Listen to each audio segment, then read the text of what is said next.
सिंध हुकूमत जो तर्जमान मुर्तज़ा वाफ कराची में न्यूज़ कॉन्फ्रेंस कर रहे हो कि ऑरेंज लाइन की जो बसेस थी वो कराची पहुंच गई हैं, हमारे बस डिपो पर मौजूद है, उसका इंफ्रास्ट्रक्चर कंप्लीट हो गया है और उसने अपना ट्रायल रन पिछले हफ्ते उस स्पेशल कॉरिडोर में उसका आगाज़ कर दिया है।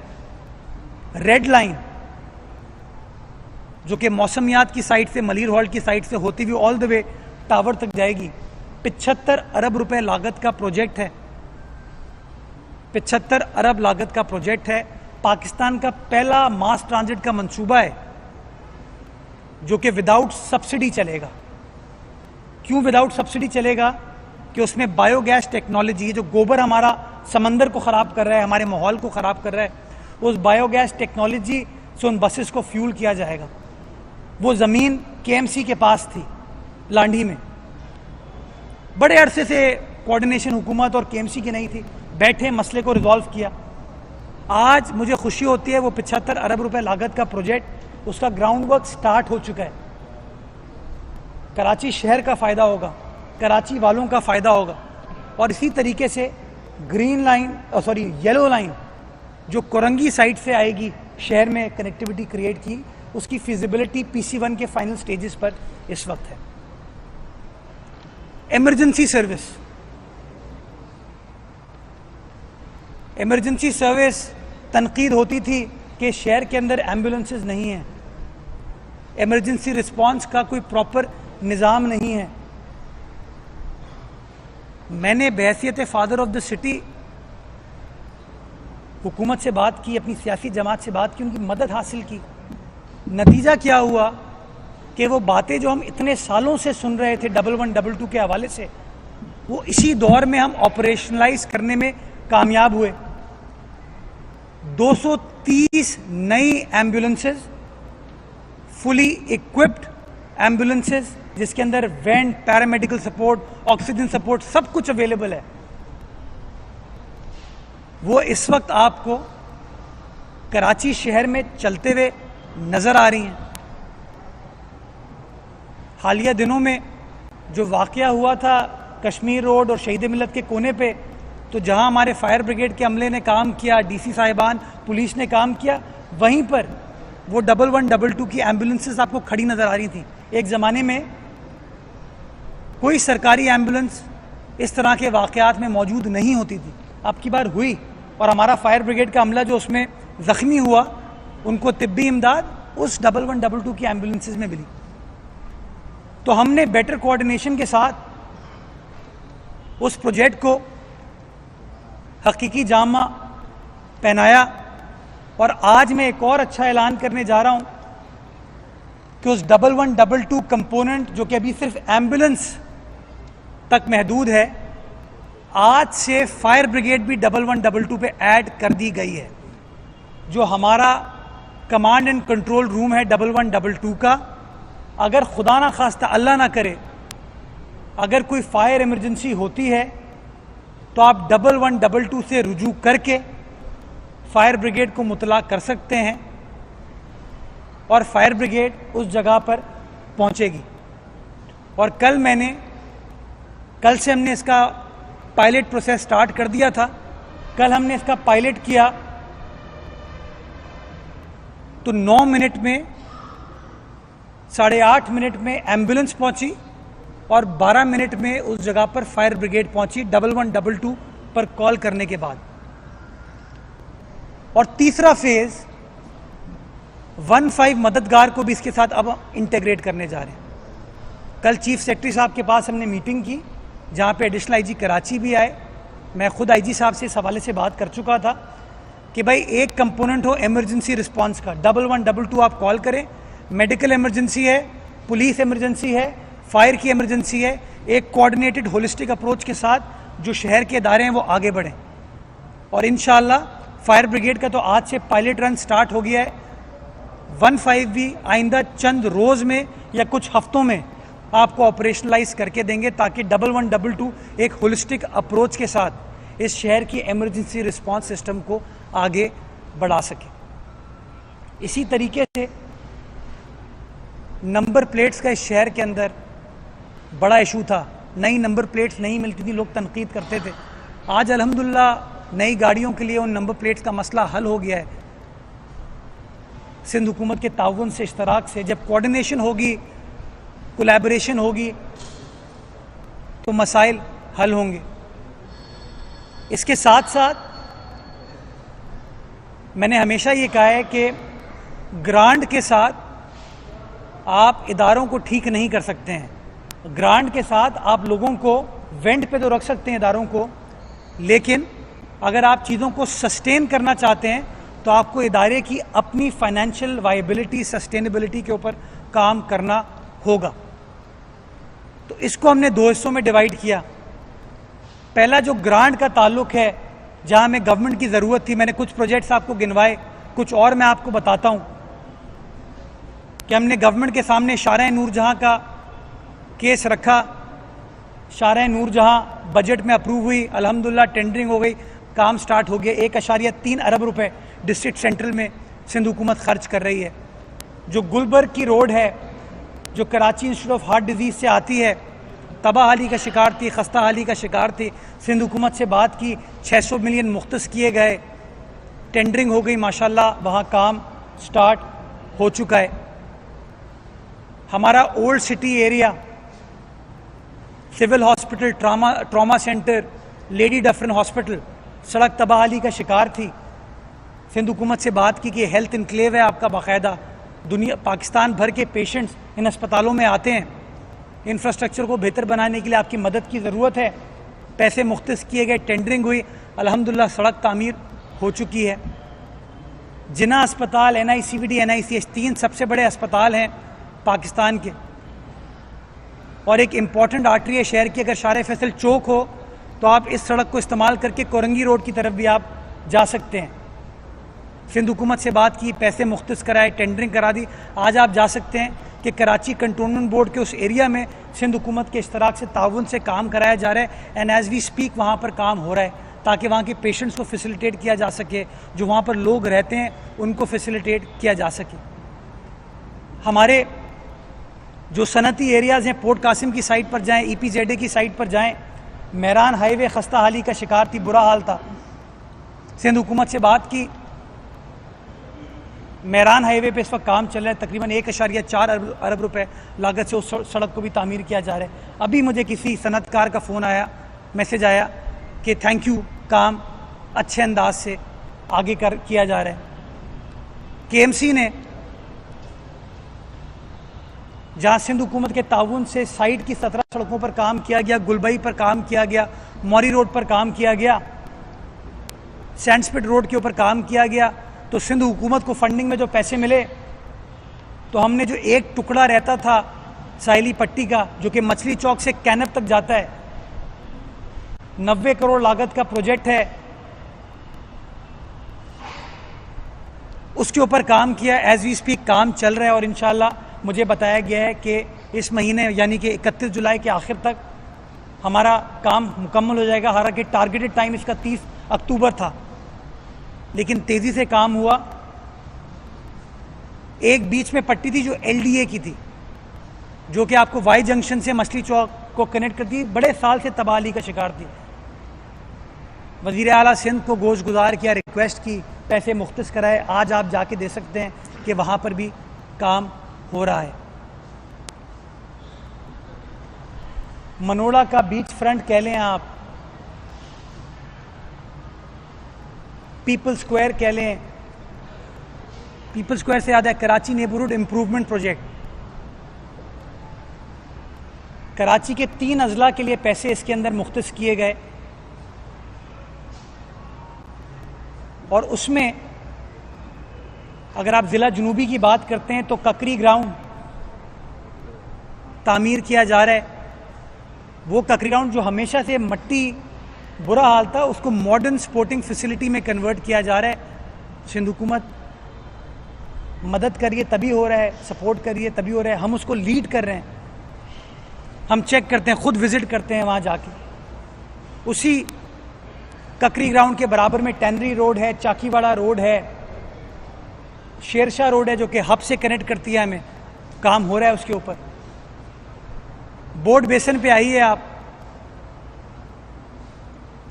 तो उसको मॉडर्न फूड स्ट्रीट के तौर पर कन्वर्ट किया जा रहा है। गिजरी का जो पुराना स्टेडियम था, बेसिक स्टेडियम था, उसको मॉडर्न स्पोर्टिंग फैसिलिटी में कन्वर्ट किया जा रहा है। लांडी का आप रुख करें तो शेरपाव कॉलोनी स्टार ग्राउंड की जो जगह थी, इससे पहले कि वो कब्जा होता, कोई उसको चाइना कटिंग कर लेता, उसको मॉडर्न स्पोर्टिंग फैसिलिटी में कन्वर्ट किया जा रहा है। अतराफ की सड़कों के ऊपर काम किया जा रहा है। कोरंगी के अंदर 14,000 रोड है, 16,000 रोड है। मलीर काला बोर्ड वाली रोड है, उसके ऊपर काम किया जा रहा है। मुख्तलिफ शहर के मकामात पर तकरीबन कोई 20 पार्क्स हैं जिनके ऊपर काम किया। ये सब के सब अगले 3 से 4-5 माह में कंप्लीट होंगे। ये सारा काम हम कर रहे हैं। ये हो गई गवर्नमेंट से मदद लेने वाली। अब अपने रेवेन्यूज़, हमें जो एडीपी मिला, हमें जो पैसे मिले, उसको हमने कोशिश की ट्रांसपेरेंट तरीके से इन्वेस्ट करें। आप सब पुराने रिपोर्टर्स, आपको होता है टेंडरिंग पहले हो गई थी सारी, माशाल्लाह मुस्तकबिल के कई सालों की टेंडरिंग लोग करके चले जाते हैं इस शहर के अंदर। लेकिन हमने उन ग्राउंड रियलिटीज़ को मद्देनज़र रखते हुए, अपनी शॉर्ट कमिंग को मद्देनज़र रखते हुए काम करने की कोशिश की। और चाहे सड़कों की मुरम्मत हो, बेहतरी हो, कहीं पानी की लाइन, सेवरेज की लाइन की बेहतरी हो, पार्कों की बेहतरी हो, स्ट्रीट लाइट्स की बेहतरी हो, उसके ऊपर काम करने की कोशिश की है, काम कर रहे हैं। अपने रेवेन्यू को बेहतर बनाने के लिए पहली बार केएमसी की तारीख में उसके लैंड रिकॉर्ड को डिजिटाइज किया जा रहा है कि केएमसी की जो मिल्कियत है, केएमसी की जो प्रॉपर्टी है, उसका डिजिटल रिकॉर्ड आपके पास अवेलेबल हो। केएमसी के जो पेट्रोल पंप्स हैं, केएमसी की जो दुकानें हैं, केएमसी के जो हट्स हैं, उसका रिकॉर्ड आपके पास हो कि अगर वो हट आपने अब्दुल कुद्दूस साहब को दिया हुआ है तो कब दिया था, कितने में दिया था। अगर दुकान आपने किसी साहब को दी हुई है तो कब दी थी, कितने में दी थी। और जब ज़मीनों का रिकॉर्ड आपके पास होगा तो फिर उसकी मनसूबाबंदी भी आप बेहतर कर पाएंगे, उसकी रेवेन्यू कलेक्शन को भी आप बेहतर कर पाएंगे। तीसरी चीज़, मैं ज़ू की बात करूंगा, सफारी पार्क की बात करूंगा। माजी में बहुत सारी कंट्रोवर्सी से घिरा रहा है। हमने उनके हालात को बेहतर करने के लिए काम किया। पिछले 3 माह में उसके रेवेन्यू में एक्सपोनेंशियल इजाफा हुआ। क्यों? क्योंकि एक अच्छी शोहरत का हामिल अफसर वहाँ बैठा हुआ था, ट्रांसपेरेंट तरीके से चीज़ों को चलाया, तो रेवेन्यू में बेहतरी आई, जो कि अब उनकी रिटायरमेंट के बाद जो भी नया अफसर आता है वहाँ पे आएगा, उसके लिए एक बेंचमार्क सेट किया जाता है कि हाँ, चीज़ों को इस तरीके से बेहतर बनाया जा सकता है। और मैं बता रहा हूँ, इनकम में 3 गुना इजाफा हुआ है जू सफारी पार्क की। तो ये चीज़ आपके पार्किंग के हवाले से, आपकी दुकानों के हवाले से, आपके हट्स, आपके पेट्रोल पंप्स के हवाले से आपकी इनकम में इजाफा कर सकता है। Last but not the least, municipal tax. हर साल आप पुराने रिपोर्टर्स हैं, बजट में 1 अरब रुपए टारगेट किया जाता है, कलेक्शन होती है 16, 17, 18 करोड़ रुपए। तो हमने उस कलेक्शन का, और अभी भी जो कलेक्शन होती है वो थर्ड पार्टी के जरिए होती है, केएमसी खुद कलेक्ट नहीं करता, वो आउटसोर्स किया हुआ है एक कंपनी को। कलेक्शन 16-17 करोड़ रुपए केएमसी के अकाउंट में आते हैं, जो शहर के लिए नाकाफ़ी हैं। हमने उसको फॉर्मुलेट करने के लिए, उसको फॉर्मलाइज करने के लिए एक नया तरीक़ेकार वज़ा किया, जिसके ऊपर बड़ी तनकीद भी हुई। बिलखुसूस पाकिस्तान तहरीक इंसाफ के हमारे दोस्तों ने बड़ी तनकीद की। लेकिन ये वो टैक्स है जो 2008 से मुस्तफ़ा कमाल साहब के ज़माने से लगा हुआ है, और इकट्ठा भी हो रहा है। सिर्फ इकट्ठा कम होता है, शायद मेरी जेब में चले जाता है, अफजल साहब की जेब में चले जाता है, केएमसी के अकाउंट में नहीं आता। तो हमने उसको फॉर्मलाइज करने के लिए दूसरे इदारों से बात की, हमें सपोर्ट मिली। इंशाअल्लाह उस अरेंजमेंट को हम कुछ रोज़ में फॉर्मलाइज कर लेंगे, और हमारा इस मौजूदा माली साल में जो टारगेट है वो हमने 3.25 अरब रुपए रखा है कि हम MUCT की मद में इंशाअल्लाह कलेक्ट करेंगे। और ये मैं बताता चलूँ, मैंने टैक्स में कमी की है। जो माजी में MUCT का स्लैब था, रेट था, वो 100 रुपये से स्टार्ट होकर 5,000 रुपये पे जाता था। अब हमने कम जो बिल्कुल ही लोएस्ट एंड के लोग हैं उनको एग्जेम्प्ट किया है। सबसे लोएस्ट टैक्स स्लैब 80 रुपए है और सबसे ज़्यादा 500 रुपए है। कमर्शियल स्टैब्लिशमेंट्स के लिए 250 है, इंडस्ट्रीज़ के लिए 500 है। जो आम सार्फिन, जो घरेलू सार्फिन है, उनके लिए तकरीबन कोई 80, 120, 150 रुपये ये पड़ेगा। मैं आप दोस्तों से रिक्वेस्ट करूंगा कि ये शहर बड़ा सखी शहर है, इस शहर के लोग बड़े सखी हैं। हम अपनी सखावत अपने इदारे के साथ दिखाएं। हम करोड़ों रुपए पीटीवी को दे देते हैं, हम करोड़ों रुपए चैरिटी में दूसरे इदारों को दे देते हैं, केएमसी को वो पैसे दें। और मैं केएमसी के बिहाफ पे एक कमिटमेंट करता हूँ, मैं तो ऑर्डर करके गया हूँ, जो भी इनकम आएगी इसकी वो केएमसी की वेबसाइट पर हर 15 दिन में शो की जाएगी, ताकि शहरी सवाल पूछ सके कि भाई तुम्हें पैसे इतने मिले, तुमने खर्च किस तरह किए। इसी तरीके से सड़कों के इंफ्रास्ट्रक्चर को बेहतर बनाने के लिए एक हमारा कलेक्शन का मैकेनिज्म है, जिसके ऊपर माजी में काम नहीं किया गया, उसके ऊपर भी काम करें, वो भी इंशाल्लाह अगले चंद हफ्तों में हम फॉर्मलाइज कर लेंगे। मुझे आपकी इसमें मदद चाहिए होगी कि आप लोगों को, मेरे ख्याल में 80 रुपये दे के, 100 रुपये दे के किसी को कोई नुकसान नहीं होगा अगर उसके एवज़ 4 अरब रुपए केएमसी के अकाउंट में आएंगे और जो अगला मेयर आएगा उससे आप सवाल पूछ पाएंगे कि बताइए 4 अरब रुपए आपके पास पड़े हुए थे, आपने 4 अरब रुपए किस तरह खर्च किए, किस जगह खर्च किए, उसकी अकाउंटेबिलिटी आप ले पाएंगे। जो ये कहते हैं मेरे पास पैसे नहीं हैं, आप उस आर्ग्यूमेंट की नफ़ी कर पाएंगे। आखिरी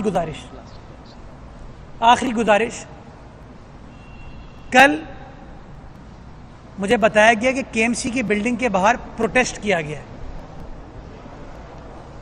जब मैंने दरियाफ्त किया, मैंने पूछा प्रोटेस्ट किसने किया है, कोई ऐसा आदमी जिसके घर को गिरा दिया हो, तो जवाब मिला नहीं। कोई ऐसा आदमी जिसकी दुकान गिरा दी हो, नहीं। कोई ऐसा आदमी जिसके साथ कोई पर्सनल ज्यादती कर दी हो, जवाब आया नहीं। तो पता चला प्रोटेस्ट कर रहे थे कि केएमसी ने जो प्लास्टिक बैग्स के ऊपर बैन लगाया है, उस बैन को आप ख़त्म करें। मुझे तकलीफ होती है, मुझे दुख होता है कि क्या प्लास्टिक बैन या प्लास्टिक बैग जो है उसके बैन में मेरा कोई ज़ाती फ़ायदा है, जैदी साहब का कोई ज़ाती फ़ायदा है। हम सब मानते हैं इस बात को कि प्लास्टिक बैग इस वक्त हमारे मुआशरे का नासूर बन चुका है, हमारे इंफ्रास्ट्रक्चर को तबाह कर रहा है। आप मेरे साथ अभी जाम चाकरो चलें, गोंद पास जो हमारी लैंडफिल साइट है, आपको थैली नज़र आएगी। अभी आप मेरे साथ किसी नाले पर चलें, आपको थैली नज़र आएगी। आप मेरे साथ वाटर बोर्ड का जो क्लिफ्टन पंपिंग स्टेशन है जो पीआईडीसी के पीछे है, आप वहाँ चलें, आपको सिर्फ थैली नज़र आएगी। यही थैली मेरी सेवरेज को चोक करती है, और मेरी मैं इसलिए कह रहा हूँ कि सिर्फ शहर की नहीं, मेरे घर की भी तो सेवरेज को चोक करती है, ये नालों को चोक करती है। वो नाले ओवरफ्लो करते हैं, मेरे घर पे आते हैं, मेरी दुकान पे आते हैं, मेरे दफ्तर में आते हैं, मेरे प्लेग्राउंड पे आते हैं, मेरी सड़क पर आते हैं। तो अगर मैं इस प्लास्टिक बैग पर बैन लगा रहा हूं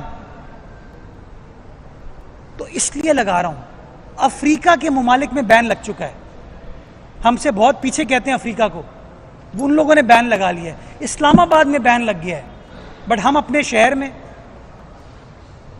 तो खुदारा मैं उन लोगों से, प्रोटेस्ट करने वालों से गुजारिश करना चाहूँगा कि थैली को छोड़ दें, कपड़े का बैग इस्तेमाल कर लें।